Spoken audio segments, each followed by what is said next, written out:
Hi guys, day 146 of war in Israel, and I don't feel like smiling. We had yet another terrorist attack today, and one of the victims was a 16-year-old young guy who was just hitching a ride. The other was a Zaka volunteer.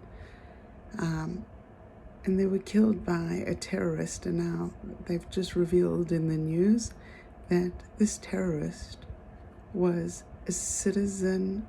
Well, he worked for the Palestinian Authority as an investigative policeman. There are no innocent people on the other side. I'm sorry, when your policemen are committing terror. The fact that the hostages are still there, I keep trying to imagine, and like I do, and Israelis do imagine this every day, what it must be like to be in a dark tunnel with not enough oxygen, freezing cold weather, no heating, not enough food, no medication. Of course, all that medication deal, and the medication never got to them, as we know with the 2 hostages that were rescued, and the medication never got to them. Meaning, all those deals that Israel did to make sure that medication went via Qatar and France and to the hostages, none. And they also found other medication with the names of all the hostages. That was never provided. Yep.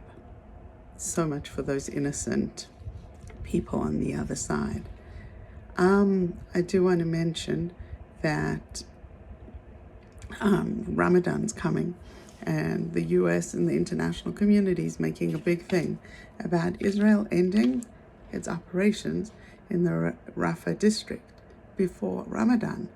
I just asked you guys a question, and this is really, why is Israel not saying return our hostages by Ramadan and then we'll cease operations?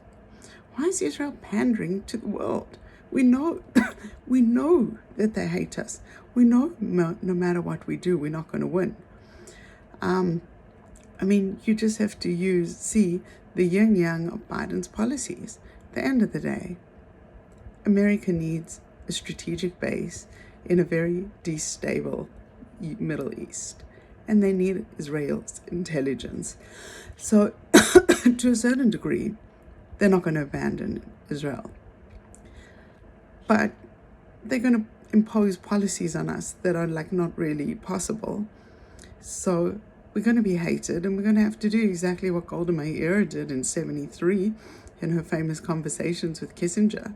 She stood her ground, and we are not standing ground now. It's exasperating. You only have to listen to Biden's new thing about, well, the Biden administration. Blinken said that settlements, the expansion of settlements, is illegal. From Reagan to Obama, settlements were merely an obstacle to peace. According to the law, they are not illegal, an obstacle to peace. Then, from Trump changed that whole doctrine, and now we back to Biden. Well, Obama called them illegal. Trump changed that, and now we're back to Biden, calling them illegal. Remember, they weren't illegal from Reagan to Obama. As for Hamas, so we know what happened today about the convoy. We don't really know the numbers because, of course, they're reported by the Gazan Health Ministry, but it appears that at least 120 people were killed when they stampeded an aid truck. Let's remember that all UN aid agencies had stopped distributing food because they were either getting mobbed by people or the stuff was getting stolen by Hamas, who was selling it on the black market for 10 times the price. Aid that was delivered by donor countries, hijacked by Hamas. A. And B, how many countries would allow an enemy to keep fueling its position? That's why Hamas can keep going while Gazan civilians are dying of hunger. not because of the lack of aid going in, but because of who is receiving and how much and how unfairly and where it's stockpiled, as the army's finding in these tunnels. So, of course, and then the crowds, there was guarding this position included Israeli tanks. So the crowds then went and swarmed the tanks. So soldiers also shot into the crowd and shot at knee. Maybe those were the injured. Israel did not kill people. They have video confirmation. However, most of the people were killed in stampede.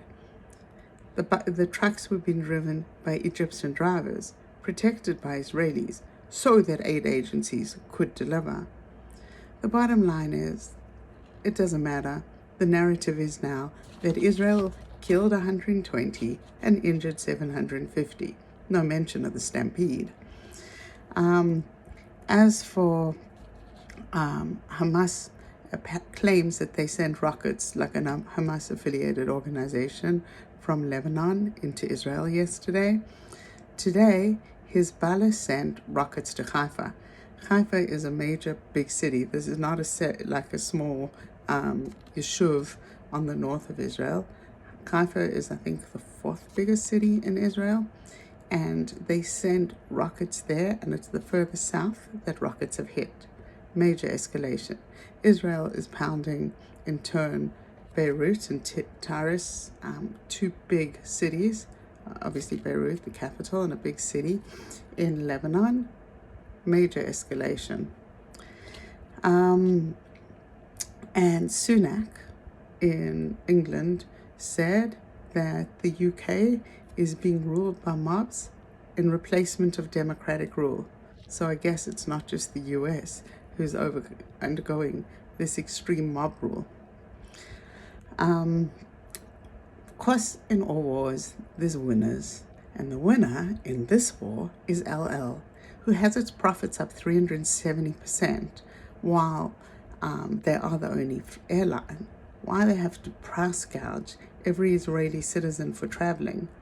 A ticket at this time of year typically costs me, and I travel all the time, between $700 and $800. I've been doing this for the previous 9 years. $700-800 going back to the US. Do you know how much it is at the moment? About $1,800. In other words, LL is price gouging, and hence their 370% profit. So much for having the best interest, the protection of the people, the airline of the people. No, profiteers. And you got to love or hate Netanyahu. Either way, somehow he always manages to put another...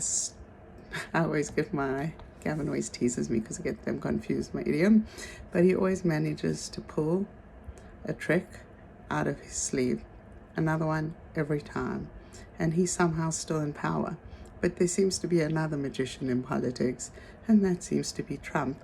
Besides, plummeting ahead with all his incredible wins in the primaries, he now managed to get the Supreme Court to agree to hear his immunity plea. So who knows if Trump will ever have a criminal trial, and if he does, will he possibly be a president from jail? Well, with Trump, it's always going to be interesting. So with that, until next time.